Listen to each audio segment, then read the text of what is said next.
আজকের recipe Ganesh Chaturthi special dry fruit chicken ও তার সাথে গরম গরম কেশর রসগোল্লা। Hello viewers, Radhe Radhe. আজকে আমি চিকেন বানাবো। দেখো, জল জড়ানো টক দই নিয়ে নিয়েছি। আজকে আমি গণেশকে ভোগ দেবো চিকেন। খুব সুন্দর করে এটাকে আমি চামচ দিয়ে একটু মেল্ট করে নেব।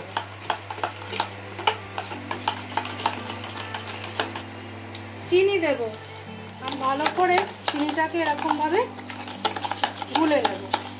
ছোট এলাচ গুঁড়ো দেব, ড্রাই ফ্রুট দিয়ে দেবো, 1 চিমটে কেশর দেব। দেখো বন্ধুরা, আমার ঠাকুরের ভোগের চিকেন, ড্রাই ফ্রুট চিকেন একদম রেডি। তোমরা নতুন কিচেনের রান্না যদি পছন্দ করো, চ্যানেলটাকে লাইক, শেয়ার আর সাবস্ক্রাইব করে দিও, তাহলে আমি ভোগটা ঠাকুরের কাছে দিয়ে আসি। দেখো বন্ধুরা, কেশর রসগোল্লা বানাতে ছানা তো লাগবেই, সেই জন্য দুধ নিয়েছি ভালো করে গরম করে, তার সঙ্গে ভিনিগার আর জল মিশিয়ে ছানা কাটিয়ে নিয়েছি। তারপর ঠান্ডা জলে ছানাটা ধুয়ে নিয়ে ঠান্ডা করে বর্মশাইকে বললাম হাতের তালু দিয়ে ভালো করে দলো। এটা যত ভালো এরকম সময় লাগবে, একটু সময় নিয়ে এরকমভাবে দলে নিলে তাহলে পারফেক্ট রসগোল্লাগুলো ফোলা ফোলা হবে।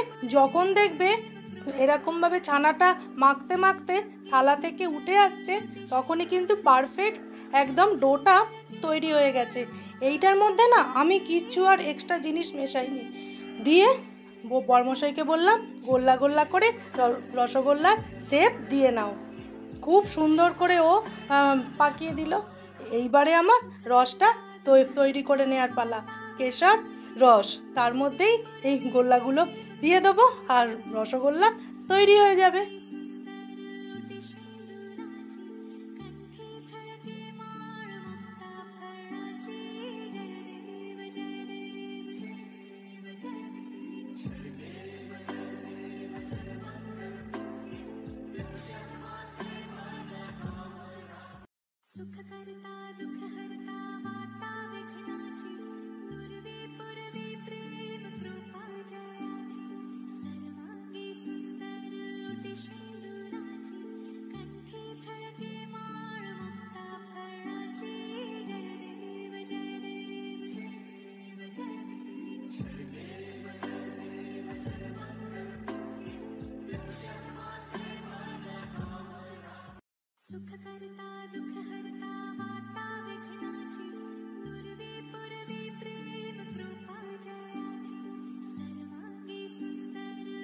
রসগোল্লা করার জন্য একটা কড়া বসিয়ে দিয়েছি। মাপ করে চিনি দেবো, 1 বাটি চিনি, তার সঙ্গে দেব 3 বাটি জল। 1 2 3। এইবার ভালো করে রসটা টকবক করে ফুটতে দেব। এর মধ্যে একটু কেশর ছড়িয়ে দেবো।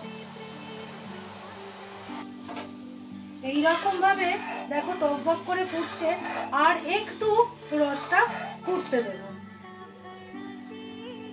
এইবার ছোট ছোট করে গুলি পাকানো রসগোল্লা একটা একটা করে রসের মধ্যে দিয়ে দেব।